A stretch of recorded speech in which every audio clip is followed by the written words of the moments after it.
যে বাংলা বাংলা যা ভাবে ভারত তারপরে তুমি ভাবে কপালে ভাবে, এরকম একটা কথা প্রমাণ করছি। আজকে এই সন্ধিক্ষণে দাঁড়িয়ে থেকে যে সন্ধিক্ষণে আমরা সম্মিলিত হয়েছি, আমার কলকাতা থেকে যখন বৃদ্ধির পথে আশ্রমের পথে আমি আসছি, আজকে আমার ভোট ছিল, ভোট দিয়ে যখন আমি আসছি রাস্তা দিয়ে, ফাঁকা শুনশান রাস্তা, তখন আমার বারবার গাড়িতে বসে কথা মনে হচ্ছিল, সৎসঙ্গ যা ভাবে বিশ্ব বোধহয় আরো অনেক পরে ভাবার সুযোগ পাবে। এই কারণেই মনে হলো, আপনারা জানেন যে বর্তমান ভারতবর্ষে এখন যে ভারতবর্ষ জুড়ে ভোট হচ্ছে, সাধারণ নির্বাচন হচ্ছে, তাতে মহিলা ভোটারের সংখ্যা অনেক বেশি, এবং এই মহিলা ভোটার আগামী দিনে ভাগ্য নির্ণয় করবে, আগামী দিনে দিক দর্শন উন্মোচন করবে, যেমন কেন্দ্রে তেমন রাজ্যে। আর সেই কারণে আপনারা লক্ষ্য করেছেন দীর্ঘ প্রচার কাল জুড়ে মহিলা সম্পোষণ এবং মহিলা সংবর্ধনের বিভিন্ন বক্তৃতা, বিভিন্ন আলোচনা মালার মধ্য দিয়ে, বিভিন্ন প্রকল্প ঘোষণার মধ্য দিয়ে দেখেছেন যে এটি কিভাবে চলে এসছে, যে মহিলা ভোটারের সংখ্যা এখন এই মুহূর্তে অনেক বেশি। ঠিক একইভাবে যার সেবাদ পথে আমরা একত্রিত হয়েছি,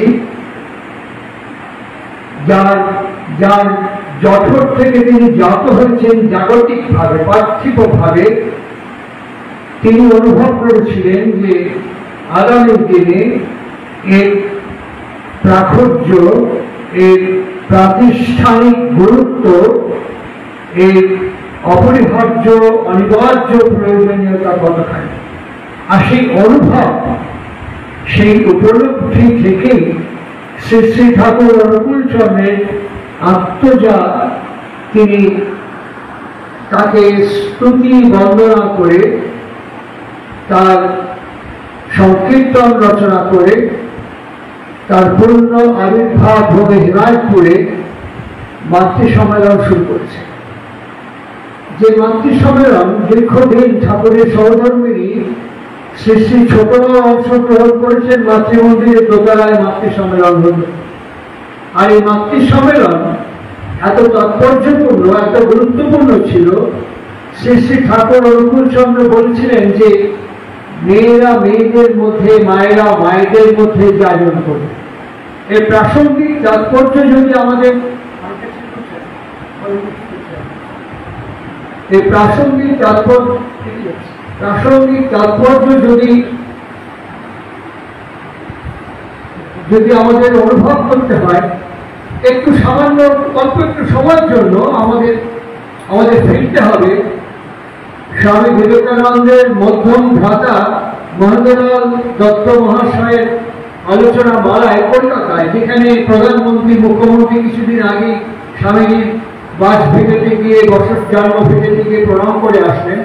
সেই জায়গায় ফিরতে হবে শিমলেস স্ট্রিটে, উত্তর কলকাতার ভাষা শিমলেস স্ট্রিট। এই শিমলেস স্ট্রিটে আমাদের একটু সামান্য সময়ের জন্য ফিরতে হবে। মহেন্দ্রলাল দত্ত তিনি লিখছেন একটা জায়গায়, তিনি লিখছেন তার শ্রীরামকৃষ্ণ অনুধ্যান বইয়ের মধ্যে, যে নবমী পুজোর দিন আমাদের বাড়ির মেয়েরা খড়খড়ি খুলে উঁকি মেরে দেখতো কাটা মোষের মাথা কাদামাতকে খেউন ছেলেপুলের দল রাজপথ দিয়ে যেত। যেসব খেউন করতো, যেসব শব্দ উচ্চারণ করতো, মহেন্দ্রলাল দত্ত সেই সময় লিখছেন, আমি তা উচ্চারণ করতে পারবো, কারণ আমি যদি উচ্চারণ করি লোকে আমার মাথায় লাঠি মারে। এত কদর্য অশ্লীল ভাষা প্রয়োগ করতে করতে তারা যেত। আর আমি তখনই তাকিয়ে দেখতুম আমাদের ঘরের মেয়েরা দাঁড়িয়ে দাঁড়িয়ে তা উপভোগ করছে। সেদিন বুঝল অবক্ষয় কিভাবে আমাদের আক্রমণ করেছে। করছি শ্রীরামকৃষ্ণ অনুধ্যান। ঠিক এই সন্ধিক্ষণে দাঁড়িয়ে আপনারা কিছুদিন আগে চলে গেলেন প্রখ্যাত শব্দশিল্পী সাহিত্যিক সুনীল গঙ্গোপাধ্যায়।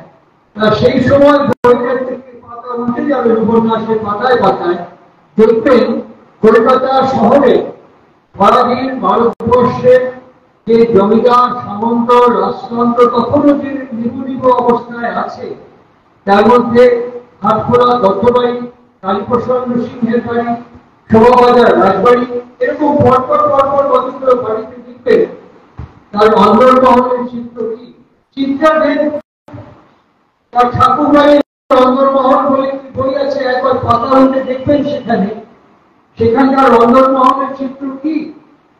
এই চিত্রগুলো অনেক পরে দিনাজপুরে তার অনেক প্রাক পর্বে এর প্রস্তুতি পর্বটি শুরু করেছিলেন শ্রী শ্রী ঠাকুর অনুকূল চন্দ্রের আত্মজা পূজনীয়া প্রয়াত সাধনা। আর তার শুরু করার পেছনে যে কারণ ছিল, মাটি যদি উর্বর না হয়, মাটি যদি গ্রহণ মুখর না হয়, মাটি যদি সচেতন না হয়, মাটি যদি সর্বম সাহা না হয়, মাটি যদি সর্ব পরিপূর্ণী না হয়, তাহলে যত উন্নত মানের বীজ সেখানে বপন করা হোক না কেন, তা কখনো ফলপ্রসূ হয়ে উঠতে পারে, তা কখনো কোনো সময় ভালো ফল আমাদেরকে দান করতে পারে।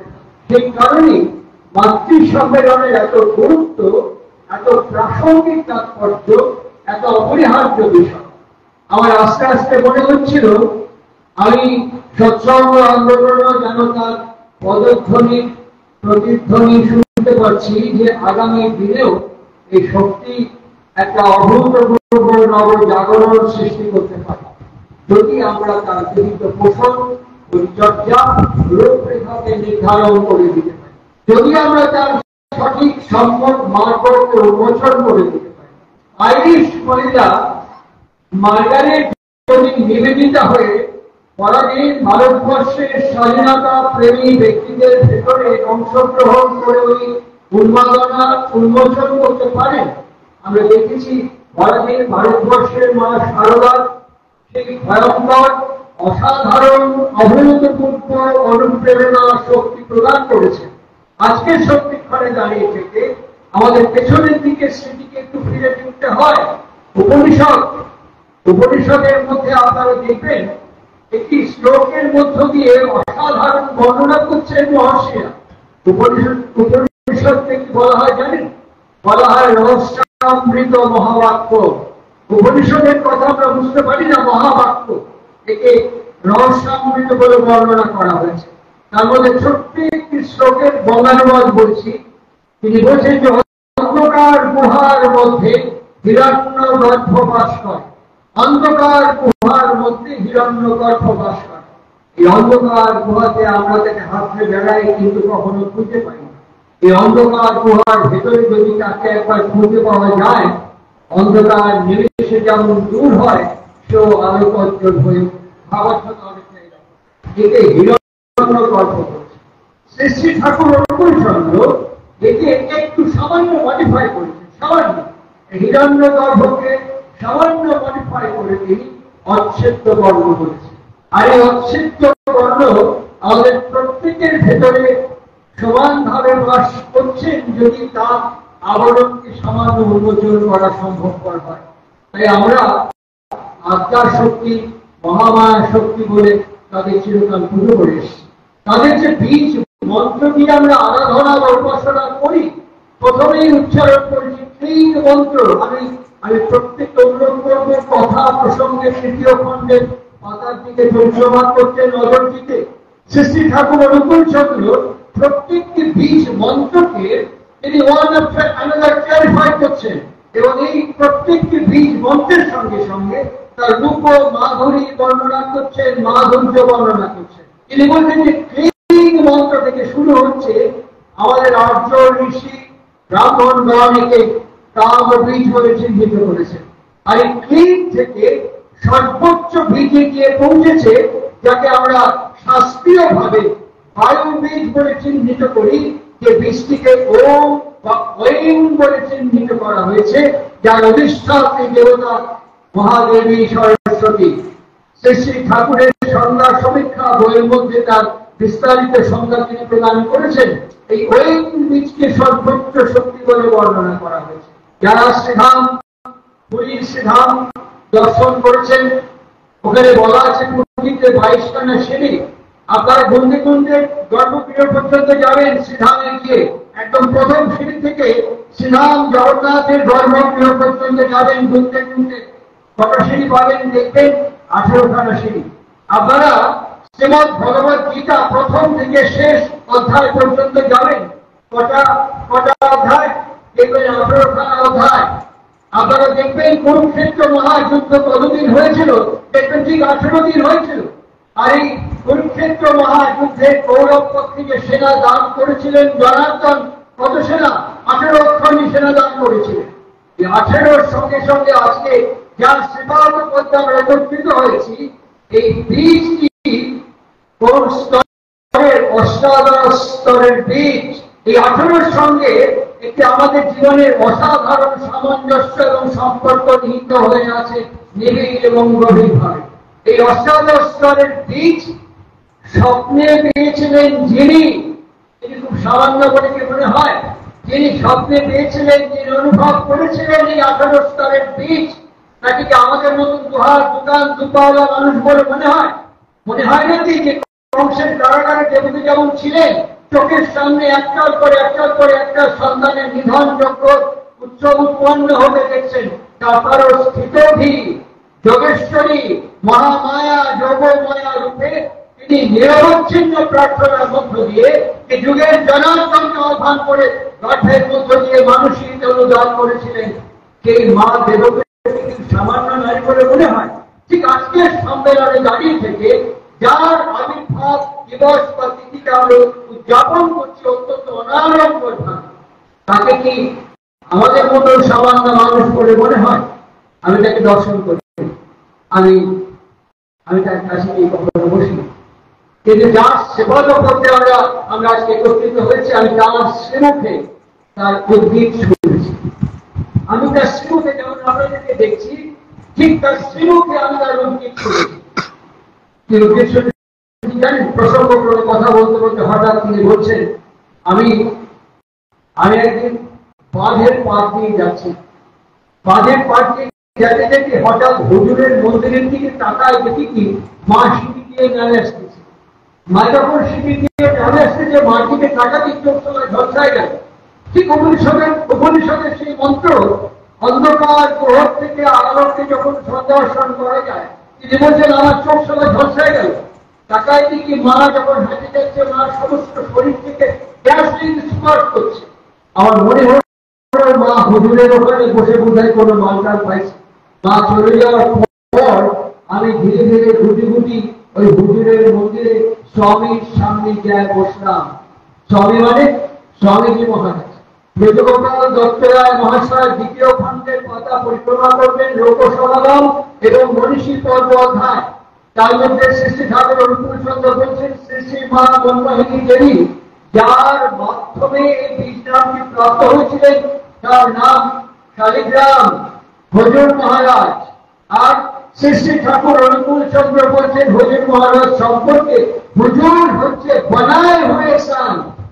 ব্রজগোপাল, আমি কোট করছি ব্রজগোপাল দত্তরায় মহাশয়ের বই 2য় খণ্ড, অধ্যায়টির নাম কোট করছি লোক সমাগম এবং মনীষী বৃন্দ। এর মধ্যে প্রিন্ট করা তিনি বলছেন যে হুজুর হচ্ছে বনায় হয়ে সান। ঠাকুর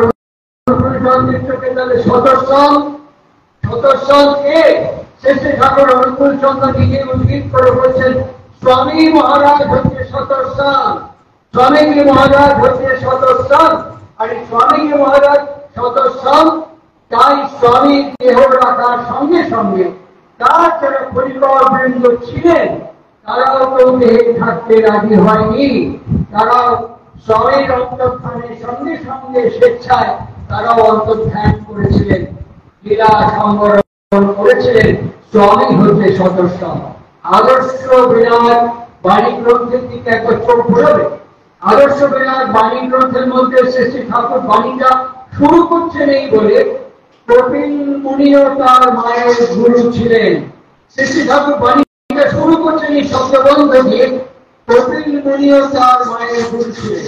মা হুজুরের কাছ থেকে যে নামটি পেয়েছিলেন 4 অক্ষরের বীজ মন্ত্র, আমরা সবাই বলি না, বিশ্বাস করবার চেষ্টা করি না, তদনুযায়ী চলার চেষ্টা করি, সাধনা এবং তপস্যার চেষ্টা করি সেই 4 অক্ষরের বীজ নামে। আমরা বলি যে শ্রী ঠাকুর অনুকূল চন্দ্র সেই 4 অক্ষরের যে অনাহত স্পন্দন, তার বাংময় ব্যক্তিত্বের অস্তিত্বের বিগ্রহ। সুতরাং বলতে কোনো দ্বিধা নেই, আপত্তি নেই। শ্রী মা মনমোহিনী দেবী যে বীজ মন্ত্র জপ করতেন, তাই বাংলায় রূপকে তিনি ধারণ করেছেন, তাই বাংলায় বিগ্রহকে তিনি যথাযথ করেছিলেন। কিন্তু জাগতিক জীবনে শ্রীমদ ভগবত গীতায় স্বয়ং পুরুষোত্তম উচ্চারণ করছেন, আমার প্রকৃতির গর্ভে আমি সব সৃষ্টি করছি, আমার প্রকৃতির গর্ভে আমি সব সৃষ্টি করছি, আর এই প্রকৃতির গর্ভে সৃষ্টি করছি আমি হচ্ছি সবকিছু, আমি সবকিছু সৃষ্টি করছে প্রকৃতির গর্ভে। এই প্রকৃতির গর্ভে যে সৃষ্টি করে, এই প্রসঙ্গ ক্রমে পূজনীয় ঋতিকাচার্যদেব, কৃষ্ণপ্রসন্ন ভট্টাচার্য, তিনি যেমন ঋতিকাচার্য, সাধারণী তিনি একজন বিজ্ঞানী সাধক এবং গবেষক। প্রসঙ্গক্রমে শ্রী শ্রী ঠাকুর অনুকূল চন্দ্রকে পূজনীয় ঋতিকাচার্য বলছেন, এই যে বিষয়টি, এই প্রসঙ্গক্রমে বলছেন, ঠাকুর বলছেন তখন যে এই যে সৃষ্টি করেন, এটি বাবা বপন করেন, পিতার থেকে বপন করা হয়। এই সংস্কারটি পিতৃ সংস্কার বাহিত হয়ে আসে। পূজনীয় ঋতিকাচার্য বলছেন, এটা আপনার অনুভব, বিজ্ঞান এতে বিশ্বাস করে, বিজ্ঞান বিশ্বাস করে না। বিজ্ঞান বলে 50-50, দুজনেই কিছু কিছু সংস্কার দান করেন। ঠাকুর বলছেন, আমার তো মনে হয় না। আলোচনা প্রসঙ্গের মধ্যে একবার পরিক্রমা করে দেখবেন আমি যে কথাগুলো বলছি, তখন তিনি বলছেন যে এটা বিজ্ঞান বিশ্বাস করে না। শ্রী ঠাকুর বলছেন, আমি বলছি, আমি চোখে দেখে বলছি কৃষ্ণদাস, আমি চোখে দেখে বলছি, বিজ্ঞান কি বলে না বলে আমার দরকার নেই, আমি চোখে দেখে বলছি। সংস্কার পিতৃকুল থেকে সংস্কার আসে, মা তাকে পোষণ, ধারণ, পরিচর্যা এবং পরিপোষণা দান করে।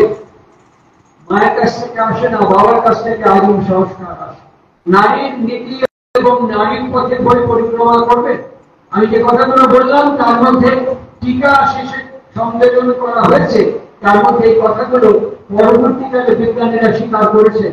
সেই দিন যেদিন আলোচনা চলছে, সেদিন ঋতিকাচার্য বলেছিলেন এটাকে বিজ্ঞান বিশ্বাস করে না। ঠাকুর হাতটা এই উরুম করে সদরে বাড়ি মেলে বলেছিলেন,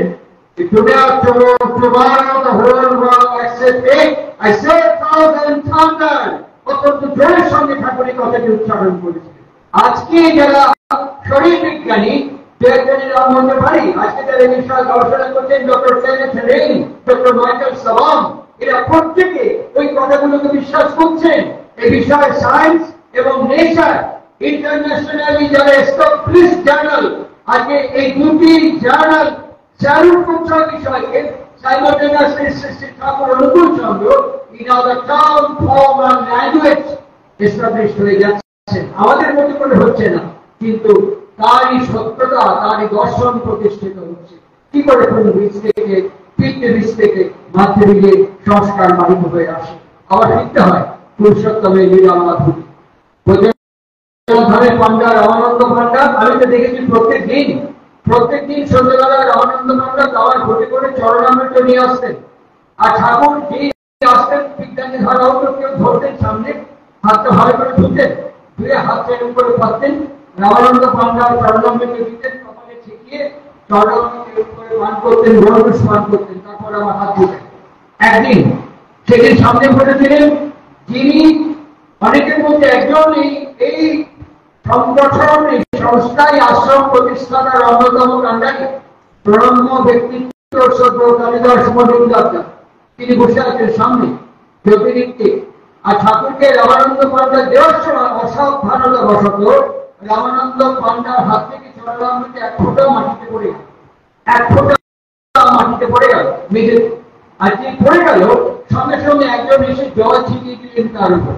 ওই জলটাকে ছিটিয়ে দিলেন, ওই জলটা চরণামৃতের সাথে মিশে গড়িয়ে গড়িয়ে গড়িয়ে গড়িয়ে চলে যাচ্ছে।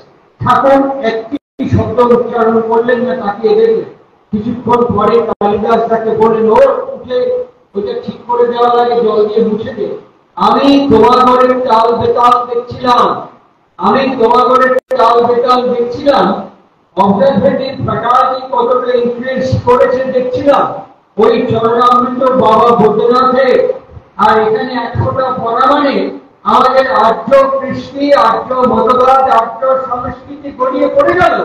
তোমরা তার ধারক এবং বাহক ঋত্বিক হিসেবে, ঋত্বিক শব্দটি ঠাকুরের ব্যবহার করা নয়।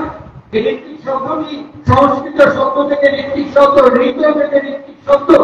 আমাদের মনুসংহিতা থেকে আমরা বেদের মধ্যে আমরা ঋত্বিককে পাই। ভোগ এবং যজ্ঞ করতে গেলে ঋত্বিকের আসন অনিবার্য, অধ্যক্ষের আসন অনিবার্য, পুষ্টি আসন সংস্থাপন করা হয়, জাতকের আসন অনিবার্য। শ্রী ঠাকুর অনুকূল চন্দ্রের বইটি কোট করছে আর্য কৃষ্টি বাণী গ্রন্থ। আর এই আর্য কৃষ্টি বাণী গ্রন্থের মধ্যে দিয়ে বারবার এই সংস্কারকে, এই ধারাকে, এই পবিত্রতাকে রক্ষা করে চলবার পরামর্শ দিয়েছে। আলোচনা প্রসঙ্গে সম্বন্ধে 23 খণ্ড বেরিয়েছে, বিপ্রক্ষী 7 খণ্ড বেরিয়েছে। আপনারা একবার প্রথম থেকে শেষ খণ্ড পর্যন্ত পরিক্রমা করে দেখবেন। ঠাকুরের বাণী গ্রন্থ দেখবেন, তার অনুশ্রুতি বাণী গ্রন্থ দেখবেন। 24,000 বাণী আছে ঠাকুরের, একবার ঝাঁটি দর্শনের মধ্যে পরিক্রমা করে দেখবেন। কোথাও কোন জায়গায় তিনি একে কখনো ডিসকাস বা ডিফাই করেন। সেই জায়গায় দাঁড়িয়ে শ্রী ঠাকুর বলছেন, আমার বাবার ভিতরে আমি কতগুলো অদ্ভুত জিনিস লক্ষ্য করেছি। জিজ্ঞেস করছেন ভক্তজন কি? বাবার কাছে কেউ আসে, বাবা তামাক শাস্তে দিতেন, যা তামাক লাগবে, অ্যাকচুয়ালি তামাক শাস্তে যা লাগবে বাবা তার চেয়ে একটু বেশি তামাক দিয়ে দিতেন। দিয়ে দেখতেন ওই বেশি তামাকটা সে কি করে, ওই বেশি তামাকটা আমার জায়গায় রেখে দেয়, ওটা এমনি পুড়ায় ফেলে, ওটা তো লাগবে না, হয়তো পুড়ে যাবে। সুতরাং এই তামাক দেওয়া দেখে বাবা লোকের চরিত্র বংশ পর্যন্ত পৌঁছে যেতেন। আমাকে বলতেন, বুঝেছিস বুঝেছিস, এই তামাক সাজা দেখেই লোকের চরিত্র এবং বংশকে নির্ণয় করা যায়। ঠিক একইভাবে সত্যানুসরণের সামান্য প্রতিধ্বনি পাওয়া যায়, তোমার কাজের রকমটা ধরনকে দেখেই তোমার নিষ্ঠাকে মেপে ফেলতে পারা যায়। এরকম একটি লাইন সত্যানুসরণের মধ্যে আছে। সুতরাং তার জীবন গুরুত্বপূর্ণ। আজকে শ্রী শ্রী মা ব্রহ্মণী দেবী পবিত্র পূর্ণ আবির্ভাব দিবসে দাঁড়িয়ে এই মাতৃ সম্মেলনের তাৎপর্য, এই মাতৃ জাগরণের অনিবার্য এবং অপরিহার্য প্রয়োজনীয়তা স্বামী বিবেকানন্দ অনুভব করতে পেরেছিলেন। শ্রী রামকৃষ্ণ প্রয়াত হওয়ার পর তখন অনুভব করেননি, অনুভব করলেন তখন অত্যন্ত খেজুক্তির সঙ্গে, অত্যন্ত ব্যথা এবং যন্ত্রণার সঙ্গে, যখন তার বোন যোগেন্দ্রবালা ভগবান মোহন ব্যানার্জি রেলে পরিকর্ণার সঙ্গে গলায় বড়ি দিয়ে ঝুলছেন। সংবাদ পেয়ে স্বামী বিবেকানন্দ ছুটলেন এবং ছুটে গিয়ে ঝুলন্ত বোনের শরীরকে নামিয়ে চোখের জল ফেলতে ফেলতে তিনি বলছেন, আমাদের দেশের মেয়েরা হচ্ছে সন্তান উৎপাদন করবার যন্ত্র বিশেষ। আমাদের দেশের মেয়েরা শুধু সন্তান উৎপাদন করবার যন্ত্র বিশেষ। সেই দিন থেকে তার ভেতরে মা শারদার নামে রামকৃষ্ণ শারদা মিশন তৈরি করবার সংকল্প জেগে উঠেছে। বাবুরাম, যার চাপারানির কাছে আটপুরে যার জন্ম থেকে, এই বাবুরামের সঙ্গে তিনি কথা বলে যার সন্ন্যাস নাম হচ্ছে স্বামী প্রেমানন্দ মহারাজ।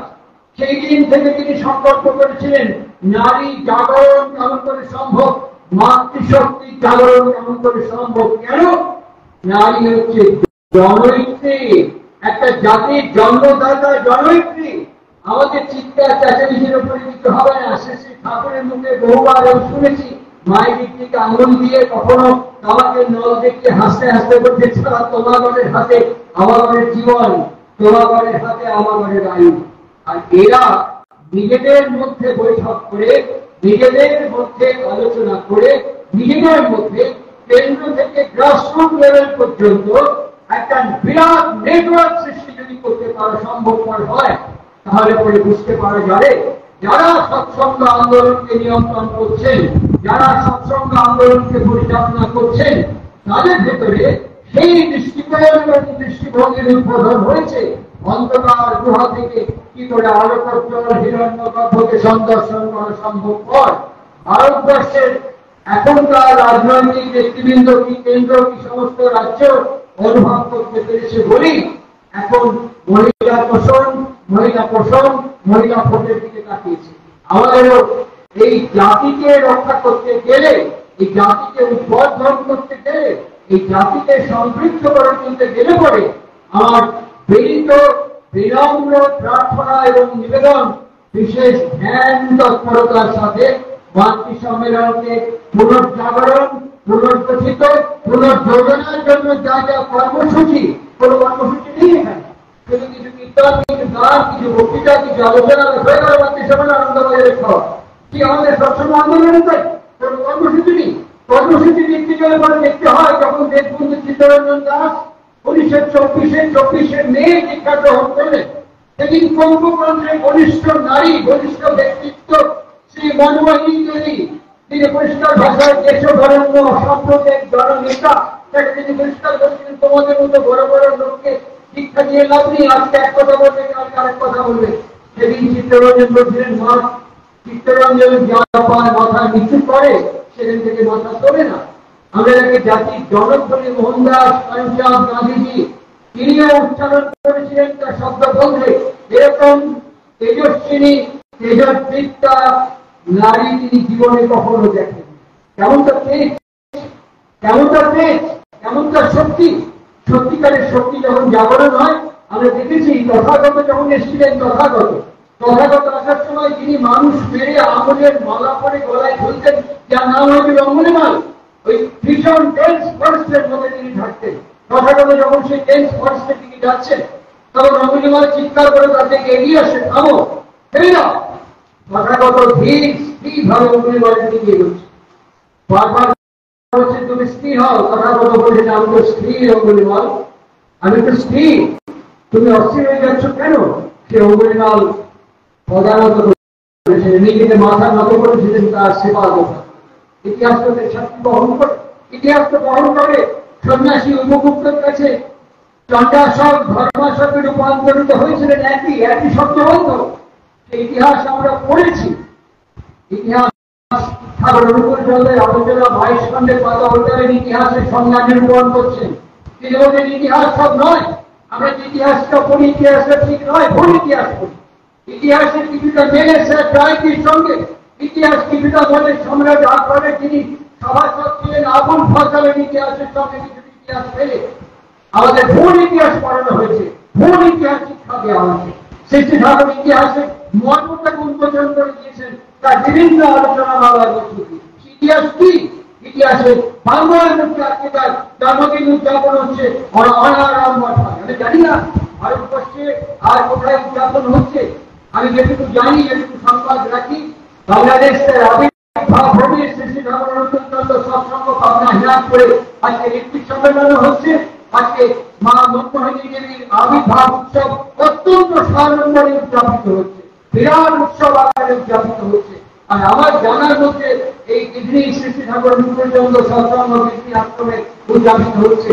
এছাড়া এরকম সাড়ম্বরে মাকে স্মরণ করা, চিন্তন করা, আলোচন করবার সংগঠন আমার সঙ্গে এরকম এখনো পর্যন্ত নেই। কি সেই মূর্তি, কেমন সে মূর্তি?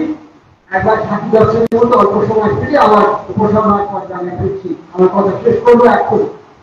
কি সেই মূর্তিটা কি?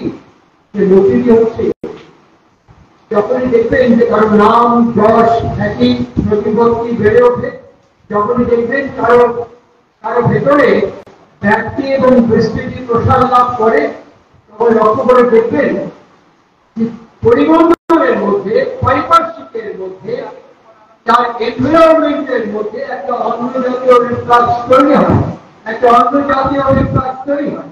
আর সেই রিফ্লাক্সটি কেমন হয়?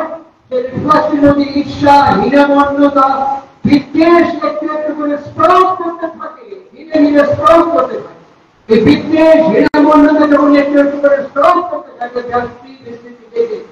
এটি ঠাকুর অনুকূলচন্দ্রকে অবলম্বন করে যখন সৎসঙ্গ একটু একটু করে এক্সপ্যান্ড করছে, সেই সময় একজন মারোয়ারি দালাল যেটা আমাদের শ্রদ্ধা সমীরানী গোস্বামী অনুবাদ করেছেন যে অবশ্যই নিয়ে টিক আপ বইটার কথা একবার চোখ ফোলাবেন, রিয়াচার হাউজারম্যান তিনি তার বর্ণনা করেছেন সেখানে। তিনি বর্ণনা করে বলছেন যে সেই সময় একজন মারোয়ারি, তার নাম হচ্ছে গণেশীলাল, তিনি গুন্ডা মস্তান কিছু সমাজ বিরোধীদের একত্রিত করে হেমায়তপুর আক্রমণ করবার পরিকল্পনা করেন।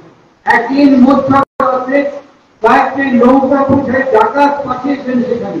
আর নাম ধ্যান করলে কি হয়, ঠাকুরের মার শরীর থেকে ড্যাশিং লাইট স্পার্ক করছে। আমি দেখলাম সে ড্যাশিং স্পার্কিং কেমন।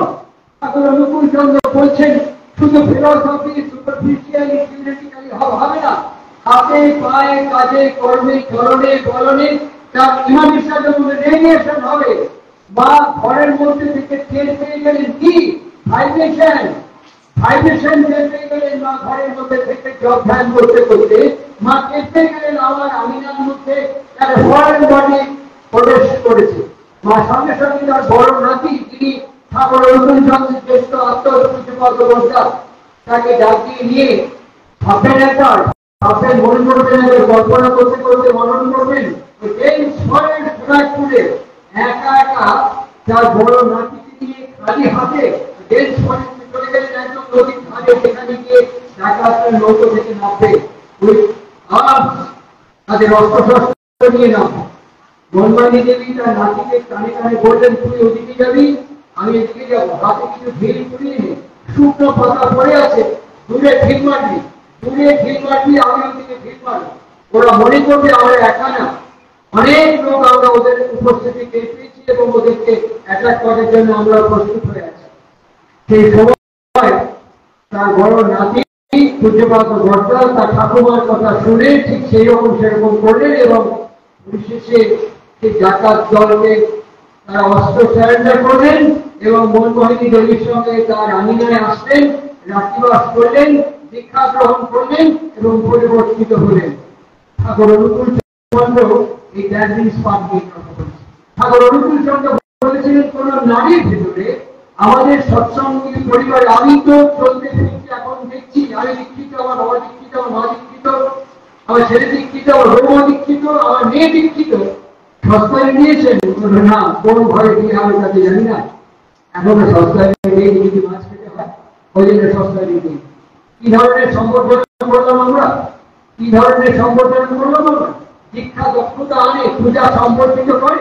কি মাতৃ সম্মেলন করলাম, ঠাকুর অনুকূল চন্দ্র এই জন্য মায়েদের গুরুত্ব দিতে বলেছিলেন। কিরকম গুরুত্ব দিচ্ছেন, একজন মা ঠাকুরকে প্রণাম করছেন ঠাকুর অনুকূল চন্দ্র বাড়ির নাতিরা যে মামা বাড়ি যায় ওখানে কি নিরামিষ খায়, সেই মাটি ঠাকুরকে বলছেন না বাবা আমি বাড়িতে নিরামিষ খাই, কিন্তু যখন মামার বাড়ি যায় ওদের দাদু দিদা এবং মামা মামিরা জোর করে মাছ খাওয়ায়। ঠাকুর অনুকূল চন্দ্র বলছেন সারাক্ষণ নাতি দেশ মায়ায় খাচ্ছিস তোর সামনে আর তুই হজম করতে দিস, ঠিক করে সামলায় বুঝায় দে, ঠিক করে সামনে জানায় দে। এই যে শেখা কি করে শিখবে, আমি এই ইনস্পিরেশনটা পাবো কোথায়? মাতৃ সম্মেলন থেকে পাবো। এই মাতৃ সম্মেলন থেকে সেই সময় কৃষ্ণপ্রসন্ন ভট্টাচার্য মহাশয় সহধর্মিণী সুধামা তিনি সক্রিয় অংশগ্রহণ করতেন। আমাদের আদিত্য মুখোপাধ্যায় সমাচরণ মুখোপাধ্যায় শ্রী রেণুকামা তিনি সক্রিয় অংশগ্রহণ করতেন। ঠাকুরের সহধর্মিণী সর্বমঙ্গলাদেবী এই ছোট মা তিনি সক্রিয় অংশগ্রহণ করতেন এবং এই সব আলাপ আলোচনা পরস্পর বোধায়ন্ত পরস্পর নিজেদের ভেতরে গ্রহণ করতেন। আর এই গ্রহণ মুখরতা থেকে, চিন্তন থেকে, মনন থেকে জিন সম্পর্কিত হয়ে উঠত। ঠাকুর এত সাইন্টিফিক, জিন সম্পর্কিত হয়ে উঠত। আর সেইখানে এমন তেজস্বীত্ব, এমন সেবামুখ, এমন অসাধারণ পরিচর্যাশীল ব্যক্তিত্বের অস্তিত্ব পৌঁছত, সেখানে শ্বশুর বাড়ি অধিষ্ঠিত হলো। গোটা শ্বশুর বাড়ি একসময় দীক্ষা নিতে বাধ্য হতো, একসময় নিরামিষ আহারে অভ্যস্ত হতে বাধ্য হতো ওই নতুন বইয়ের পরিচর্যা, সেবা এবং পরিপালনী পরিপোষণার মধ্যে। মাতৃ সম্মেলন এইভাবে কেন্দ্র থেকে গ্রাসরুট লেভেল পর্যন্ত পৌঁছে দেওয়া, প্রত্যেকটি অঞ্চলে সংহত সাংগঠনিক শক্তিতে রূপান্তরিত হওয়া, শ্রী ঠাকুর অনুকূল চন্দ্রের আদর্শের সম্প্রসারণার একটা দিগ্দর্শন বলে আমি বিশ্বাস করি। যেটা আজকে ভারত সরকার অনুভব করে মহিলা ভোটের অনুপ্রাণিত করছে, আমি জানি না সৎসঙ্গ কবে সে বোঝে উদাহরণিত হয়ে উঠবে, যা তার আত্মজা সাধনা তিনি বোধ করতে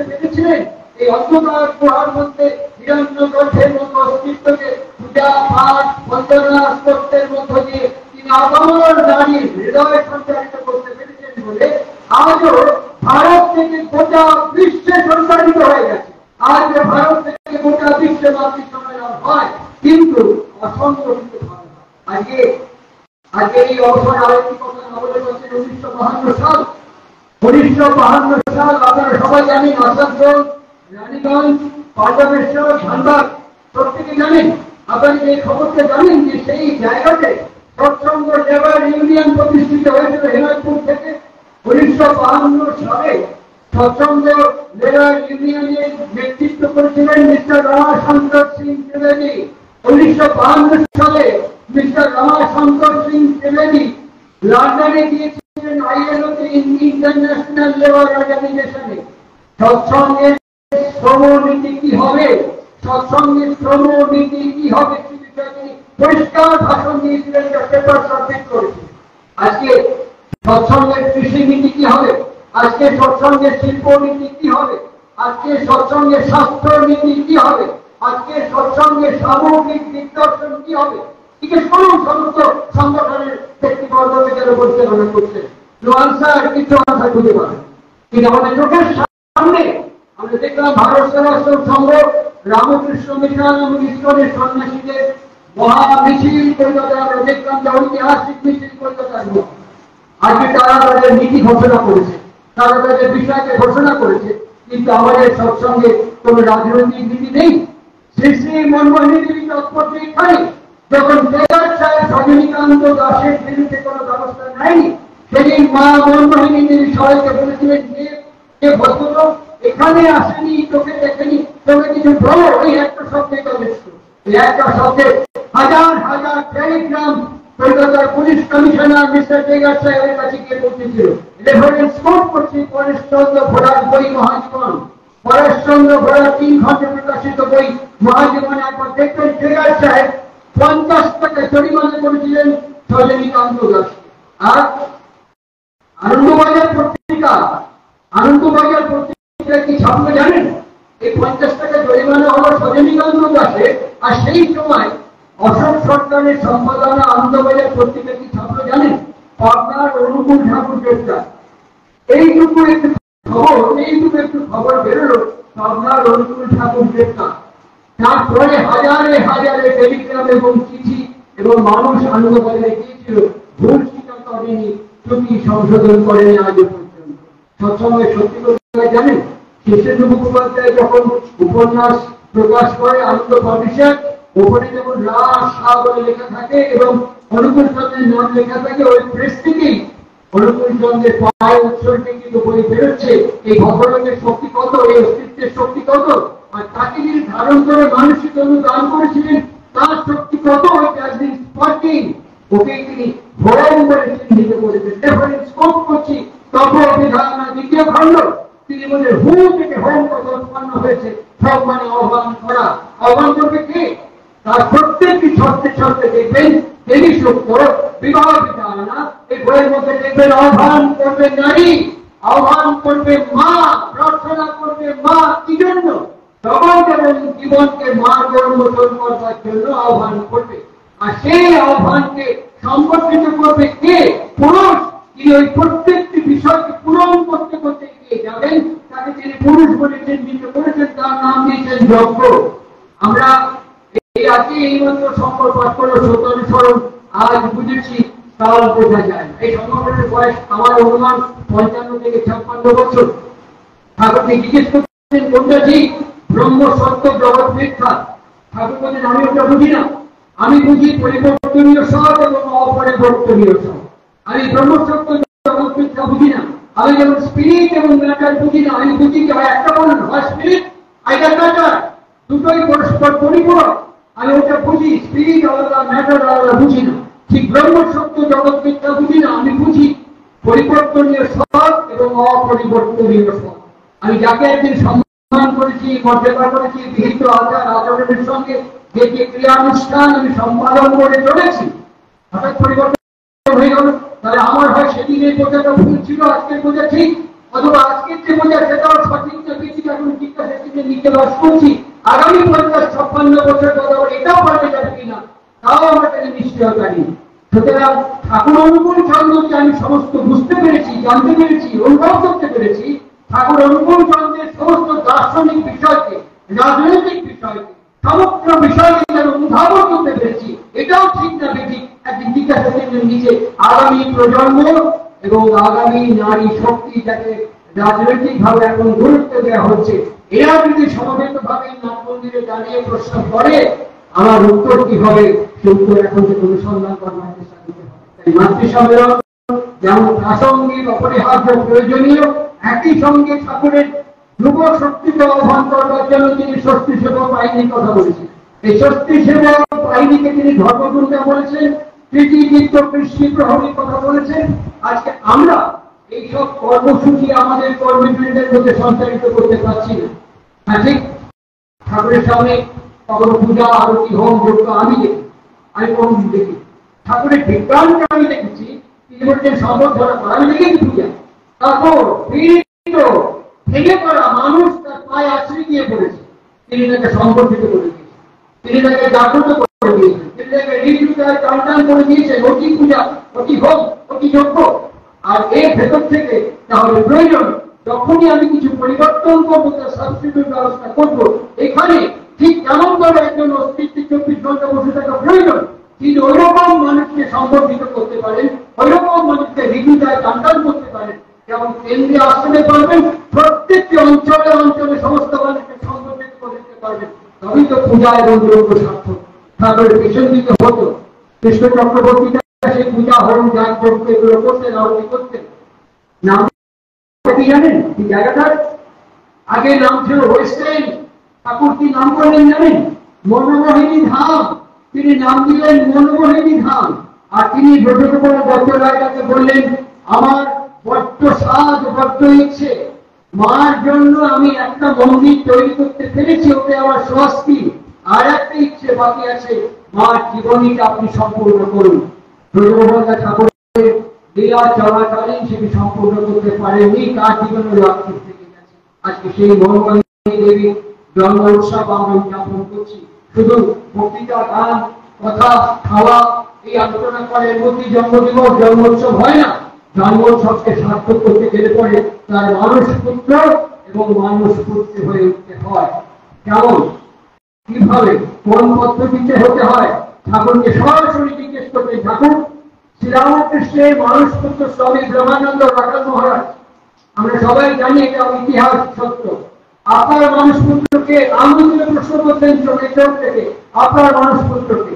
ঠাকুর অনুকূল চন্দ্রের সরাসরি উত্তর, কে বা যারা আমার মনের ইচ্ছেগুলোকে বুঝে অনুভব করে কর্মে বাস্তবায়িত করে চলতে পারবে, সে বা তারাই হচ্ছে আমার প্রকৃত মানুষ পুত্র।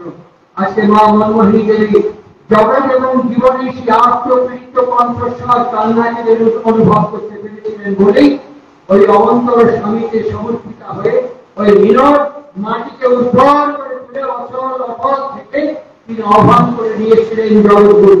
তাই মায়ের উপর শেষে ঠাকুরের অনুকূল সঙ্গে এই অনুভবটি তিনি তার জীবনে রূপান্তরে অনুভব করতে পেরেছিলেন। ঠাকুর সর্বশক্তিময়, সর্বদেবময় গুরু, এই নামের বাংলায় রূপ। তাই গুরুপ্রসাদী এবং প্রহসচন্দ্র যখন অসুস্থ হয়, গুরুপ্রসাদী এবং প্রহসচন্দ্র তার আত্মজ্ঞান এবং আত্মজ্ঞান যখন মৃত্যু মুখে গিয়ে দাঁড়ায়, ডাক্তার জবাব দিয়ে দেয়, সেই সময় মা মনমোহিনী দেবী আর তার শরণাপন্ন হননি। তিনি গিয়ে স্বয়ং সৃষ্টি ঠাকুরের শরণাপন্ন হয়ে বলেছিলেন, অনুকূল তুই আমার ভূতিকে আর ঠাকুরকে বাঁচায় নি। ঠাকুর বলেছিলেন তুই নিশ্চিন্ত থাকবা, ওদের কিচ্ছু হবে না। ভালো লেগেছিল এবং ঠাকুর বসন্ত রোগে আক্রান্ত হয়ে তীব্র যন্ত্রণায় কিছুটা সময় কাটিয়েছিলেন, পরে তিনি সুস্থ হয়ে ওঠেন। এই এমন করে একজন ব্যক্তিত্বকে ধ্যানের মধ্য দিয়ে, নামের মধ্য দিয়ে, জপের মধ্য দিয়ে প্রত্যেক দিনে আমি একজন বিক্ষিত মানিকপুরে কিছু ওখানের সত্যের লোকটি তিনি আমাদের কাছে নেই, মানিকপুর দায়িত্ব সমাজের আশ্রমে বাবা নিয়ে গেছি। আর সেদিন কিছুদিন আগে গেল 29 তারিখ, সেই দিনকে ওই রক্ষিত বাড়ির বড় বৌমা আমাকে প্রশ্ন করছেন, আমার চাকরি পরীক্ষা পাশে ছিলেন, আমাকে সরাসরি প্রশ্ন করছেন, আমি মেডিটেশন সম্পর্কে বাড়িতে সৎসঙ্গ দিতাম, এখন আর দেই না, এখন মানিকপুর মন্দিরে সৎসঙ্গ দিই। কেন জানেন? আমি মেডিটেশন করতে চাই। মেডিটেশনের পর কি, পদ্ধতি কি, কিভাবে আমাকে পরপর মেডিটেশন করতে হবে, আমি আমার ঋত্বিকদের কাছ থেকে জানতে পারিনি। আমি অনেক ঋত্বিকরা এসছে, খালি কি বলতে পারে দুই চারটে কথা বলে চলে যেতে পেরেছি, কিন্তু কিভাবে প্রশ্ন করেছি কোনো উত্তর পাই। আমি এখন রবিশঙ্করের মেডিটেশন ক্যাম্পে গেছি, শিবিরে গেছি, ওখান থেকে মেডিটেশন করছি। আমি এখন যথেষ্ট ভালো বোধ করছি। আমাকে শুনতে হলো দাঁড়িয়ে থেকে আমার সামনে সাক্ষী স্বরূপ কাজটি করেছে। আমি সেখানে আলোচনা করেছি। আমাদের যারা কর্মী, যারা পাঞ্জাব প্রাপ্ত কর্মী, ব্যক্তিক সংঘের এই আলোচনা অত্যন্ত প্রাসঙ্গিক। মনমোহনী দেবীর তাৎপর্য কেন বলছি এই প্রসঙ্গে? তিনি সৎসঙ্গের সভাপতি পদ অলঙ্কৃত করেছেন। তিনি সৎসঙ্গ নাম নিজে দিয়েছিলেন। তিনি সৎসঙ্গের কর্মসূচি রচনা করেছিলেন। ফার্স্ট মেমোরান্ডামের থেকে যদি আপনার ইতিহাসে দলিল করে তাকিয়ে দেখেন, ফার্স্ট মেমোরান্ডামে দিকে আর্টিকেল মেমোরান্ডামে দেখবেন অবনীত কর্মসূচি মনমোহনী দেবী দিয়েছিলেন। এই নিরক্ষরা নারী হিসেবে, প্রান্তিক তটভাবে গ্রামীণ নারী হিসেবে কি আরো তিনি সন্দর্শন করেছিলেন, কি যোগে তিনি সন্দর্শন করেছিলেন, যা তার ড্যান্স পার্টির মধ্যে আজকের মা মনমোহনী দেবীর এই পবিত্র পূর্ণ জন্মোৎসবে আমার হার্দিক, আমার ঐকান্তিক, আমার বিনীত প্রার্থনা থাকলো আশ্রম কর্তৃপক্ষের কাছে মাতৃ সম্মেলনকে মর্যাদা দিন, মাতৃ সম্মেলনের কর্মসূচি রচনা করুন, মাতৃ সম্মেলন স্বস্তিসেবক বাহিনী এদের বিশেষভাবে সংহত করে তুলুন।